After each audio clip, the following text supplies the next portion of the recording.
Do you remember growing up with Disney's Halloween movies on TV? Every October, Disney serves up family-friendly Halloween movies, but behind the laughs and songs, these movies have surprisingly dark roots. Halloween and Disney go hand in hand. Hocus Pocus, Halloweentown, even The Nightmare Before Christmas. They felt magical, safe, and a little spooky. The perfect way to celebrate October. For decades, Disney's been giving us fun, family-friendly Halloween vibes. But here's the dark truth. None of these stories are as innocent as they look. Behind every spell, every monster, every song are roots in real folklore, witch trials, and death rituals. So tonight, we're putting on the mouse ears and pulling back the mask to take a look into the real Halloween magic that Disney doesn't want you to notice. And honestly, that's right on brand.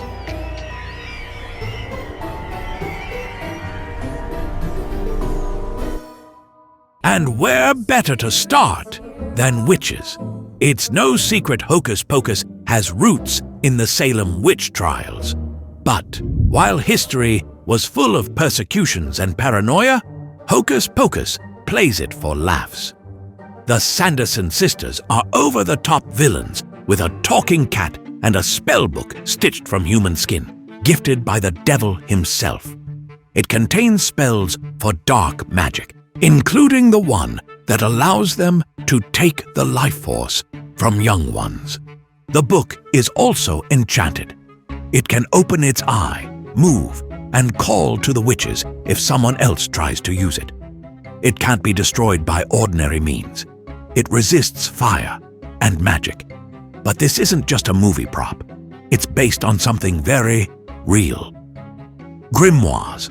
The very word grimoire has its roots in Old French. It comes from grammaire, literally grammar.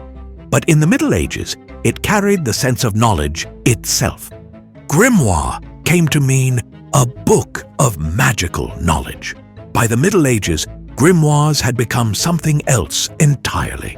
Collections of spells, charms, and occult knowledge. Owning one was dangerous. During the Inquisition and the witch trials that followed, being caught with a grimoire could be enough to condemn you as a sorcerer, equating books of spells with devil worship. Across France, Germany, and England, trial records mentioned suspects found with black books or books of secrets, evidence, they said, of a pact with darkness. Some grimoires became legendary: the Key of Solomon and the Lesser Key, manuals of ritual magic and demonic sigils. The Picatrix, an enormous tome of astrological magic, translated into Latin in the 13th century. And the Grand Grimoire, whispered to contain instructions for summoning Lucifer himself. So when Winifred says, "Come to mommy," and her spellbook's eye creaks open, that isn't just fantasy. It's the Disney-fied version of the fear that gripped Europe for centuries. The belief that a single book could open a doorway to forbidden knowledge and power. They were banned, feared, burned, but they circulated in secret, and people believed they had power. Disney turned them into a gag prop. In history, they were dangerous enough to cost you your life. There's honestly so much packed into this one movie that it could be its own deep dive. If you'd want a dedicated Hocus Pocus video, let me know in the comments. But witchcraft isn't just about books and trials. It's about identity, family, the ways people marked some as different. Which brings us to Twitches. On the surface, it's light-hearted. Twin sisters reunited on their 21st birthday, discovering they're magical. But twin witches are not a Disney invention. In parts of West Africa, there's a tradition that sees twins as something more than ordinary children. The Yoruba people call them the Ibeji, sacred twins believed to carry mysterious power. When one dies, Families create carved figures to house the spirit, feeding and dressing it so the twin bond survives beyond death. Twins are seen as powerful, mystical, sometimes even dangerous if neglected. In Europe, twins could be omens, signs of fortune in one village, portents of curses in another. Some communities whispered that one twin was blessed, the other marked by the devil. Disney simplified this into sparkly spells and sisterly bonding. But underneath, Twitches taps into something older. Two souls bound together, marked as different, carrying power. Disney didn't create these witches. It resurrected them. But witches weren't the only ones Disney decided to sugarcoat. Let's have a look at the vampire. Disney plays him as a punchline in Mom's Got a Date with a Vampire, a cheesy 2000s dad figure in a cape, awkwardly stalking suburbia. But the vampire myth is older than Dracula. Across Eastern Europe, corpses were staked, beheaded, even burned, to stop them from rising and feeding on the living.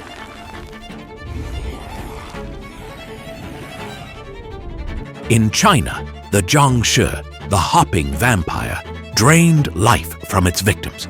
In Greece, the Vrykolakas walked among villages, blamed for plagues and sudden deaths. The vampire was never just a story. It was a way to explain disease, famine, the terrifying idea that the dead don't stay dead. And Disney? It turns this symbol of death and contagion into a harmless family date night. Vampires weren't the only creatures Disney took a stab at. Disturb their rest and they wouldn't just haunt you, they'd curse you. Enter the Mummy. Under Wraps was the very first Disney Channel original movie. Before that, Disney Channel aired Disney Channel premiere films.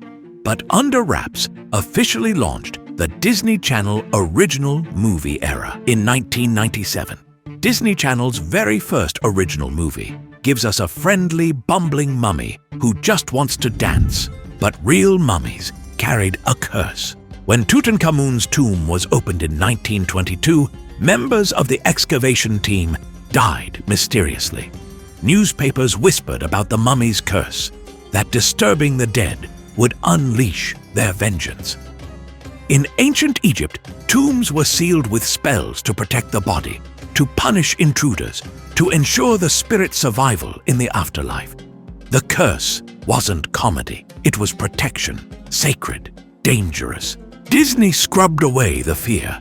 It gave us slapstick instead of sacrilege. But behind every vampire joke, every silly mummy pratfall, are centuries of dread. Because these monsters weren't meant to entertain. They were meant to warn. And that brings us to the bigger picture. Halloween isn't just costumes and candy. It has always been a border, a doorway, a night when the living and the dead trade places. Halloweentown turns that border into a joke, a bus ride to a world full of witches, goblins, and skeleton taxi drivers. But beneath the jokes are echoes of older rituals. Halloween has always been more than dressing up. It's a threshold, a night when the living brush shoulders with the dead. Halloweentown takes that threshold and makes it literal. A secret world hidden alongside our own, where witches, goblins, and ghosts don't hide, they thrive. On the surface, it's campy, full of rubber masks and Disney Channel humor. But think about what it's really showing. A parallel society, a permanent October, where monsters have their own government, their own festivals, their own families. In the first Halloweentown, the portal only opens on Halloween night until midnight. That's not random. It's the same as the ancient Celtic festival of Samhain, the one night a year when the boundary between worlds was believed to weaken, allowing passage between the living and the dead. Samhain was celebrated on the night of October 31st into November 1st, Disney, intentionally or not, was borrowing from this older, darker tradition. Halloweentown dresses this in bright colors, but it's dealing with the same idea. The dead aren't gone. They're just somewhere else. And if you know the way, you can visit. Then there's The Nightmare Before Christmas. To children, Halloweentown is quirky. To adults, it looks like something else. The afterlife. Every figure there is a corpse, a ghost, or a monster pulled from folklore. And Jack Skellington? He isn't just a skeleton in a suit. He's a psychopomp, the archetype of death itself, a guide of souls, like the Grim Reaper in pinstripes, a king not of pumpkins, but of endings. Keeping with the Tim Burton theme, let's talk about Frankenweenie, a boy with a dead dog, a lightning strike, a resurrection. It feels innocent until you realize it mirrors Mary Shelley's Frankenstein. It is called Frankenweenie, after all, the novel that warned what happens when humans tamper with life and death. Shelley's monster was born from real experiments. Doctors shocking corpses with electricity in the early 1800s. Disney retells this horror as a childhood fable, but the fear underneath is the same. That death is not final, and that trying to reverse it will cost you more than you can imagine. Together, these movies reveal Disney's most dangerous idea, that death itself is a world you can visit, a world you can live in, even rule. Disney makes these worlds look playful, but the truth is darker, because every Disney afterlife is borrowed from rituals and stories that once tried to explain the most terrifying mystery of all. Then Pixar gave us Coco, and unlike Disney Channel's Halloween movies or Burton's Gothic fairy tales, Coco is bright, musical, bursting with color. The land of the dead glows with neon marigolds, skeletons dance, and the afterlife feels like a festival. But don't be fooled by the music and fireworks. Coco is rooted in Dia de los Muertos, a real tradition where death is not a punchline, but a sacred reunion. In Mexican culture, the land of the dead isn't a fantasy invention. It's based on real ancient Aztec beliefs, where death was seen as another stage of existence, not the end. Families build ofrendas, altars covered with photos, candles, and marigolds to guide the spirits of loved ones back for one night. Memory itself is the bridge between worlds. Coco takes that seriously. The glowing marigold petals aren't just pretty animation. They're drawn from real rituals. The idea that the forgotten fade away is much more than a plot device. It's a poetic retelling of what Dia de los Muertos teaches, that we live as long as we are remembered.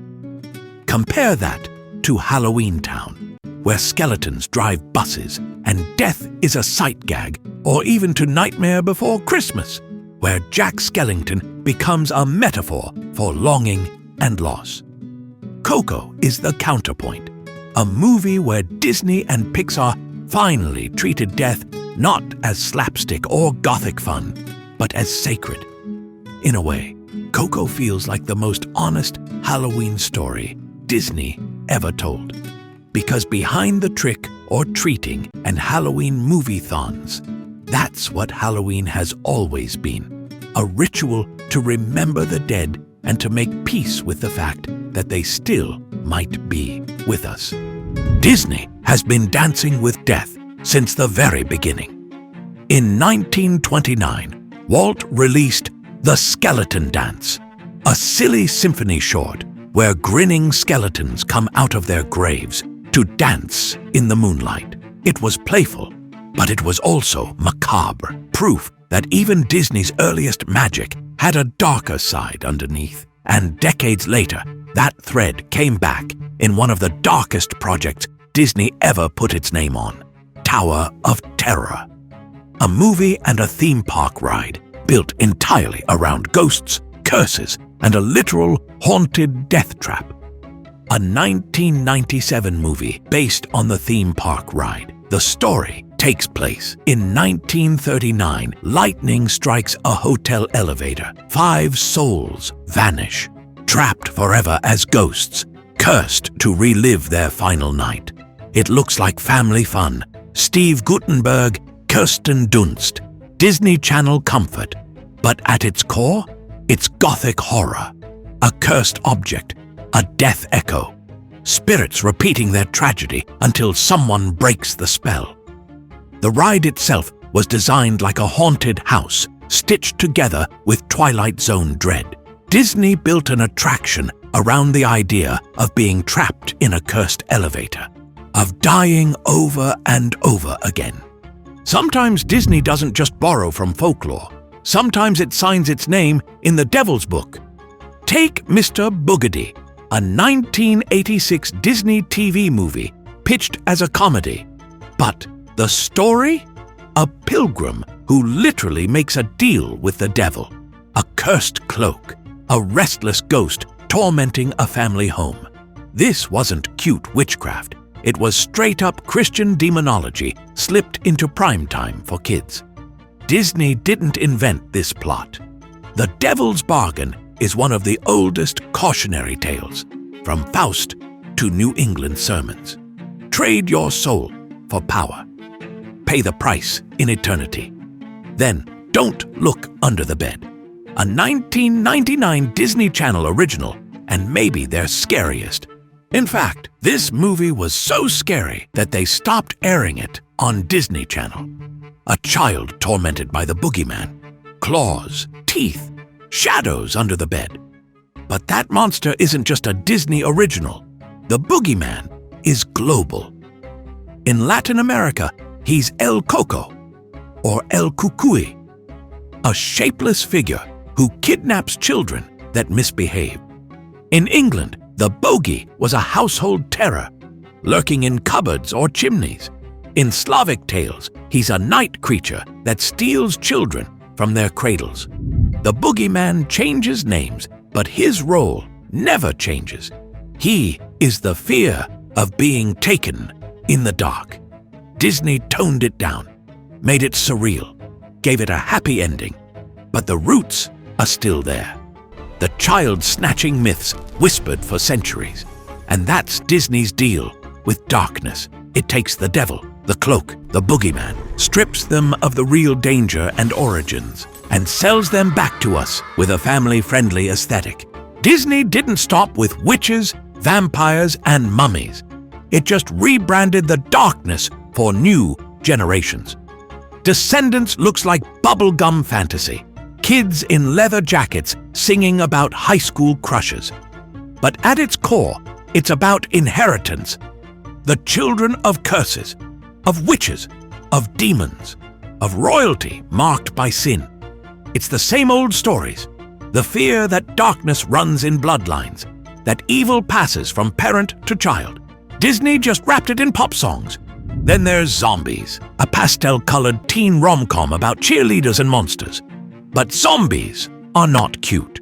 In folklore, they were the nightmare of contagion. In Haiti, corpses raised from the grave were said to be enslaved by sorcery. In Europe, revenants spread plagues, gnawed at their own shrouds, and fed on the living. Zombies have always been about fear, of disease, of outsiders, of the grave refusing to stay shut. Disney made them sing and dance. But the folklore they come from was about death, plague, and cannibalism. And that's the truth. Disney never abandoned the dark. It only dressed it differently. Every era gets its monsters. Every generation gets its curses.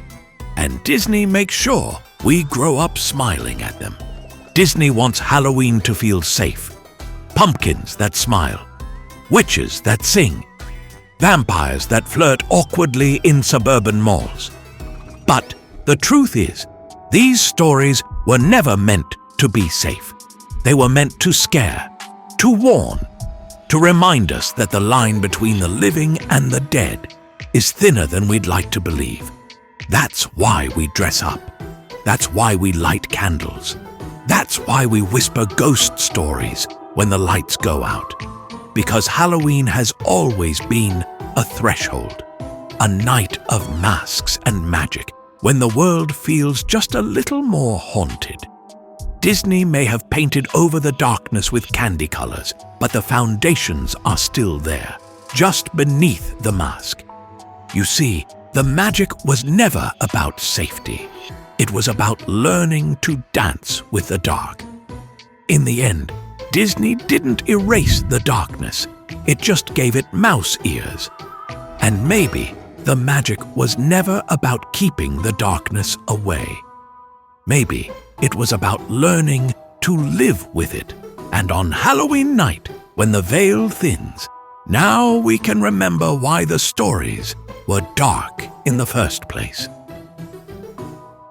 Let me know, what's the best Disney Halloween movie? Hocus Pocus? Halloweentown? Something else? Drop your pick below and let's see which one wins. If you liked this video, don't forget to leave a like and subscribe to join the Mystic Seekers. I'm here every single week giving you a new video. If you like this deep dive, you might also like my video on the secret Disney hid in the Haunted Mansion. Thanks for watching.